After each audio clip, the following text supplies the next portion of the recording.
বিকেলবেলাতে বেরিয়ে আসলাম, এই সামনাসামনিই ঘুরছিলাম। সামনে একটা বড় মন্দির দেখলাম, তা সেই মন্দিরের ভেতরেই ঢুকে গেলাম আর মন্দির দর্শন করে আসলাম। এত সুন্দর লাগছিল পরিবেশটা। সন্ধ্যা সন্ধ্যা হয়ে এসেছে তখন। সমস্ত ঠাকুর বুঝতে পারছি না যদিও, তবে কিছু কিছু বুঝতে পেরেছি। গণেশ, শিব, বিষ্ণু মন্দির, মা লক্ষ্মী, যেখানে প্রদীপ জ্বালানো হচ্ছে বুঝতে পারছি, কিন্তু কিছু বুঝি যাই না বুঝি। তবে ফুলের সাজ আর এত ফুলের মালা গাঁথা, ওই সব দেখেই মন ভরে যাচ্ছে।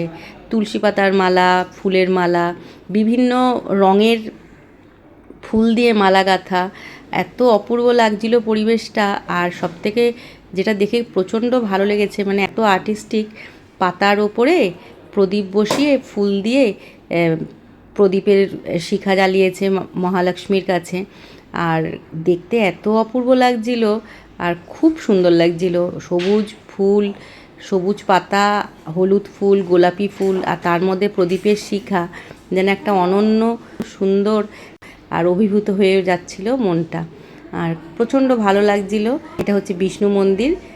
বিষ্ণু মন্দিরের সামনে দেখে বুঝতে পারলাম, কারণ হচ্ছে বিষ্ণু মন্দিরে ওরা খুব তুলসী পাতা দেয়, তুলসীর মালা দিচ্ছিল, তাতেই বুঝলাম।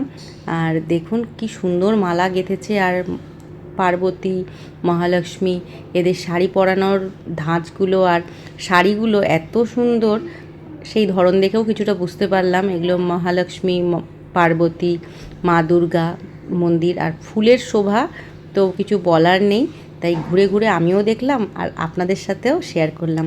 আর মন্দিরের ডিজাইনগুলো দেখুন কি অপূর্ব, অভূতপূর্ব, অসম্ভব কারুকার্যমণ্ডিত এই মন্দিরগুলো। শোভা আপনার মনকে মুগ্ধ করবেই। আর ডিজাইন তো অপূর্বই লাগবে দেখে, আর প্রচণ্ড ভালো লাগবে।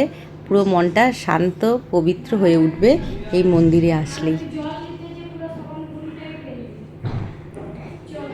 এখানে একটা শিবের বড় মূর্তি ছিল, সবাই এখানে দেখছিলাম এসে ধ্যান করছিল, তখন বুঝলাম এটা হয়তো ধ্যান ঘর, তার জন্য।